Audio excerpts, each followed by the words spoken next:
ஒருத்தவங்க ஏமாத்துறீங்க, ஒருத்தவங்களுக்கு துரோகம் செய்றீங்க, தெரியாம நான் தப்பு செஞ்சுட்டேன். Seating is not a mistake. தெரியாம தப்பு செஞ்சுட்டீங்கன்னா அது வேற என்ன தப்பா இருந்தாலும் பரவாயில்ல. ஒருத்தவங்களுக்கு துரோகம் பண்றது, ஒரு ஆணு கூட பேச போறீங்க, இல்ல ஒரு பொண்ணு கூட பேச போறீங்க, நீங்க ஆல்ரெடி ஒரு ரிலேஷன்ஷிப்ல இருக்கீங்க.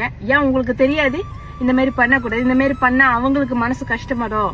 இது ரிலேஷன்ஷிப்லயே நம்பிக்கை, ஒருத்தருக்கு ஒருத்தவங்க உண்மையா இருக்குது. அது இல்லைன்னா அதுக்கப்புறம் எதுக்குங்க அந்த ரிலேஷன்ஷிப்? அப்படி உங்களால அந்த உறவுல உண்மையா இருக்க முடியலன்னா எதுக்கு அந்த உறவுன்ற? நல்லபடியா சொல்லிட்டு அதுக்கப்புறம் இன்னொரு ஆளு தேடி போங்கல. ரிலேஷன்ஷிப்ல இருந்துகிட்டு இன்னொரு ஆளு கூட பேசி பழகிறது கண்டுபிடிச்சிட்டாங்கன்னு வச்சுக்கோங்க, தெரியாம தப்பு செஞ்சுட்டேன்.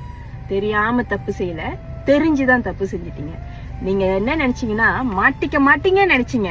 ஆனா பாத்தீங்களா, ஏன் தெரியுமா உங்களோட ரிலேஷன்ஷிப் நீங்க பண்ற தப்பு தெரிய வந்துச்சு? ஏன்னா அந்த பர்சன் உங்களுக்கு உண்மையா இருக்கிறனால நீங்க என்ன தப்பு பண்ணாலும் அவங்களுக்கு தெரிய வந்துருங்க. அதுதான் இந்த பிரபஞ்சம் கொடுக்கற பலன். ஒருத்தவங்க உண்மையா இருந்தாங்கன்னா கண்டிப்பா அவங்களுக்கு யாராச்சும் துரோகம் பண்ணா கண்டிப்பா தெரிஞ்சிடும். தப்ப உணர்ந்துட்டீங்கன்னா மன்னிப்பை கேட்டுட்டு மறுபடியும் அந்த தவறை பண்ணாம இருங்க. ஆனா என்ன பொறுத்த வரைக்கும் நம்பிக்கைன்றது நான் எப்போதும் சொல்ற விஷயம், கண்ணாடி மாரி. ஒன்ஸ் உடஞ்சிச்சுன்னு வச்சுக்கோங்களேன், அந்த கீறல் இருந்துகிட்டே தான் இருக்கும். அதே மாதிரிதான் அந்த சந்தேகம் வராம இருக்கிற வரைக்கும் நல்லது. ஆனா ஒன்ஸ் வந்துருச்சுன்னு வச்சுக்கோங்களேன், கொஞ்சம் கஷ்டம். ஆனா நிறைய பேரு இந்த மாதிரி தப்பு செஞ்சு உணர்ந்து நல்லபடியாவும் இருக்காங்க.